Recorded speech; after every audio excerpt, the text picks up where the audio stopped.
M4 TV news కి స్వాగతం। ఈ రోజు వార్తల్లోని ముఖ్యాంశాలు 6 సంవత్సరాల చరిత్ర కలిగినటువంటి ఈ సింగరేణిలో మరి ఇప్పుడున్నటువంటి గుర్తింపు కార్మిక సంఘం కానివ్వండి, ప్రాతినిధ్య సంఘాలు కానివ్వండి, మరి వాళ్ళందరూ కూడా మరి ఈరోజు సింగరేణి సంస్థను నిర్వీర్యం చేయడం జరిగింది। మరి ఈ సంస్థలో ఎన్నో హక్కులు కానివ్వండి, వాళ్ళ యొక్క సమస్యల పరిష్కారం కోసం ఎన్నో పోరాటాలు చేసి ఉద్యమాలు చేసి ఈ సింగరేణి సంస్థను కాపాడుకున్నటువంటి చరిత్ర కార్మికులకు ఉన్నది। కార్మికులు కూడా మహా ఉన్నతమైనటువంటి ఉద్యమాలు చేసి ఈ సింగరేణిని కాపాడుకోవడం జరిగింది।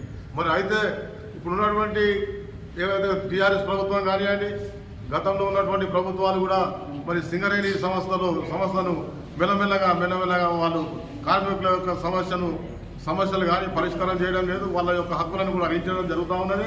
మరి మన 56 బొగ్గు గనులు ఉన్నాయి।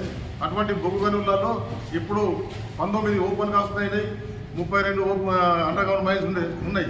మరి అంటే ఈ అండర్ గ్రౌండ్ బొగ్గు బాయిలను కూడా క్రమక్రమంగా తగ్గించుకుంటూ మరి ఓపెన్ కాస్ట్ చేయడం అనేది జరుగుతూ ఉన్నది। పిల్లగాళ్ళకు ఉద్యోగాలు లేవు, బీటెక్లు చేసిండ్రు, ఎంటెక్లు చేసిండ్రు। మరి అదేవిధంగా ఉద్యోగాలు లేక మరి ఈరోజు ఇళ్లలో కూర్చొని తల్లిదండ్రుల మీద భారమై ఉన్నారు। ప్రభుత్వాలు హామీల వరకే పరిమితం అవుతా ఉన్నారు।